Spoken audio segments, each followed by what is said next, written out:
सत्तापालट झाल्यास कुणालाही सोडणार नाही, मनोज जरांगे पाटलांचं वक्तव्य. जरांगेंच्या पाठीशी अजित पवार, लक्ष्मण हाकेंचा गंभीर आरोप. काहीही झालं तरी मुंबईतलं उपोषण अटळ, मराठा आंदोलक मनोज जरांगेंचा इशारा.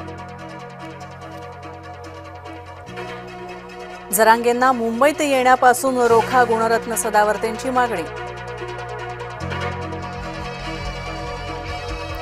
रोहित पवार यांच्या निशाण्यावर मंत्री संजय शिरसाट यांनी जमीन घोटाळा केला, रोहित पवारांचा आरोप. भाजपने मुंबईत भाकरी फिरवली, आशिष शेलार यांच्या दीर्घ ताब्यातून संघटना नव्या दमाच्या नेतृत्वाकडे. तुम्हाला तुरुंगात राहून सरकार का चालवायचं आहे, अमित शहा यांचा विरोधकांना सवाल.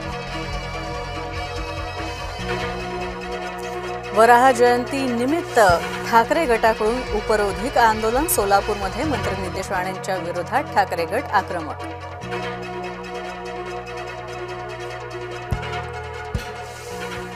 राज ठाकरेंचे खंदे समर्थक वैभव खेडेकर राज ठाकरेंची साथ सोडणार, खेडेकर रवींद्र चव्हाणांच्या संपर्कामध्ये, सूत्रांनी दिली माहिती.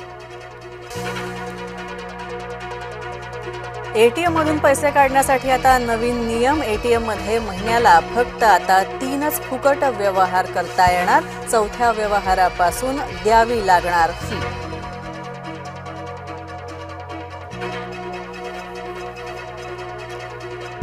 वरद घाट वाहतुकीसाठी खुला करण्यात आला, पावसाळ्यात दरड दुर्घटनांच्या पार्श्वभूमीवर बंद ठेवण्यात आला होता घाट. अंतराळवीर ग्रुप कॅप्टन शुभांशु शुक्ला यांचं लखनौ इथं उत्स्फूर्त स्वागत, शुक्ला आता स्वगृही जाण्यासाठी लखनौला दाखल झाले. गंगापूर धरणामधून 990 क्युसेकनं पुन्हा पाण्याचा विसर्ग, गंगापूर धरण पाणलोट क्षेत्रामध्ये पाऊस, तर गंगापूर धरण सध्या 97% भरलं. पुण्याची प्रभाग रचना ही अन्यायकारक, पवार गटाच्या प्रशासनावर गंभीर आक्षेप. उपराष्ट्रपती पदाचे उमेदवार CP राधाकृष्णन यांचा राजभवन इथे सन्मान होणार, तर मुख्यमंत्री आणि दोन्ही उपमुख्यमंत्री करणार राधाकृष्णन यांचा सत्कार.